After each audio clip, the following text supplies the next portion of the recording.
The image of Harold Whittle's hearing for the first time in 1974 represents a profound moment of human emotion and discovery. Harold, who was born deaf, underwent surgery to receive a hearing aid, and this was the first time he could hear sounds. The moment captured in this image is significant not just for Harold, but for the broader understanding of the impact of medical advancements on human life. This event symbolizes hope, transformation, and the power of technology in overcoming disabilities. It also highlights the emotional aspect of experiencing something as fundamental as hearing for the first time, something many take for granted. The deep impact of this moment goes beyond the physical. It touches the human experience of gaining a new sense of connection to the world. Justice in the shadows, a forgotten punishment. The cold wind howled through the narrow alleys as the city watched in silence. 4 figures, their bodies tightly bound in rough sacks, dangled from the side of a brick building. Their faces, half hidden, bore expressions of exhaustion, shame, and quiet resignation.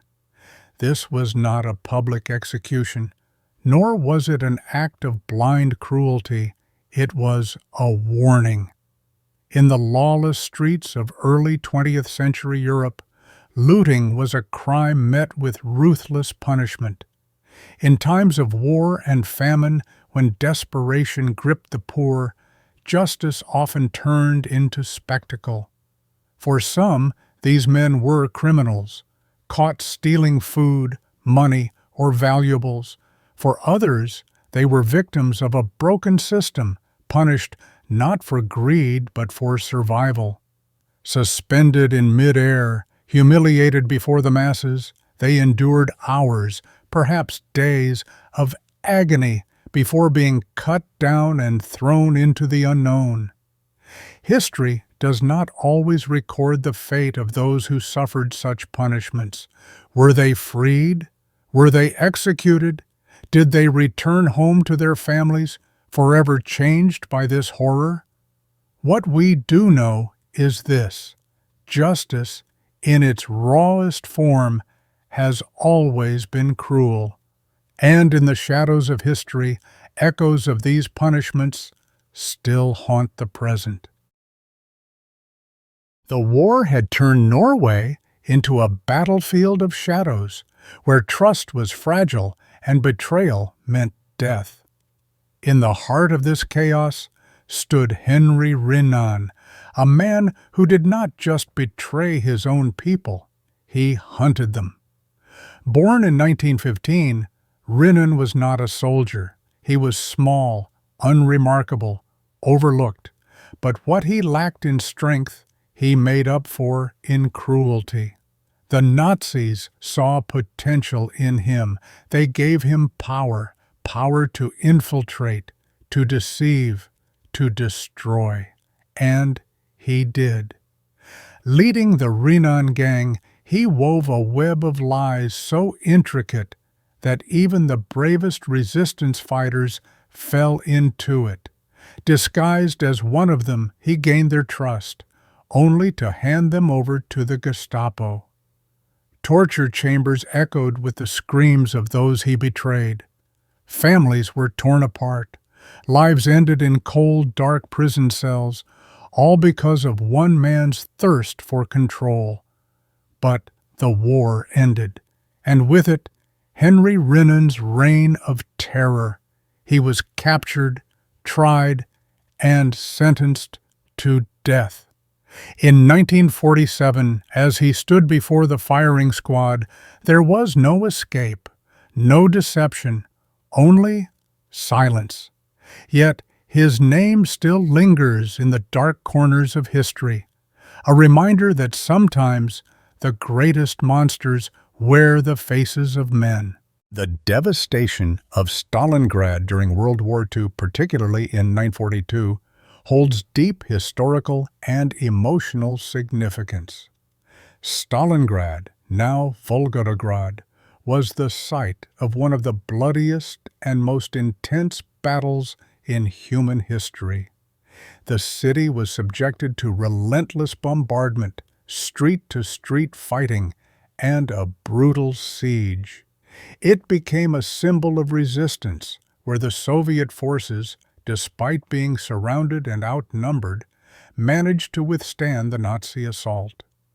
The phrase, "only a horse remains," likely refers to the aftermath of the battle, symbolizing the destruction and desolation.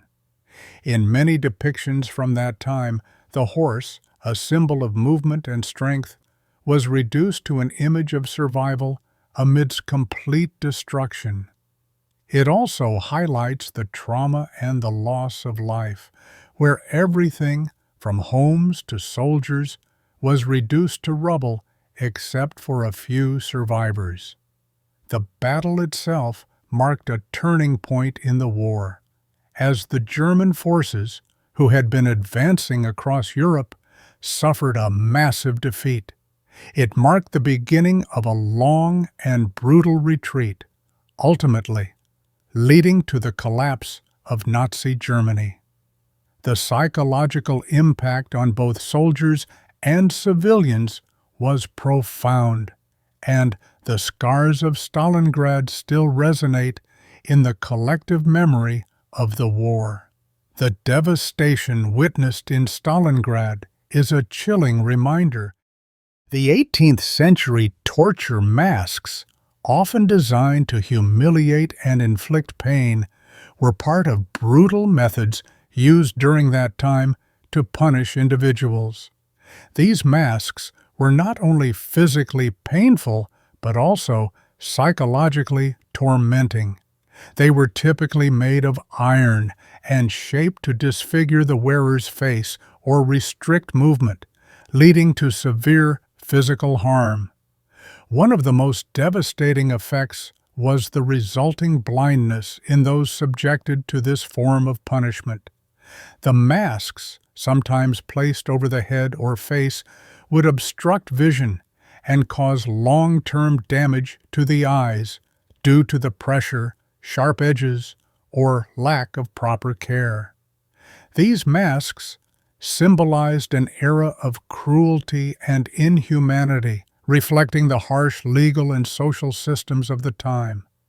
The use of such torture devices highlights the disregard for human dignity and the extreme methods employed to enforce control and punishment during the 18th century. It serves as a grim reminder of the darker periods in history when justice was often twisted into cruelty. The image of a Soviet soldier guarding a German soldier in Stalingrad, 1943, symbolizes the complex and brutal nature of World War II. Stalingrad was a pivotal battle where both sides endured immense suffering and loss.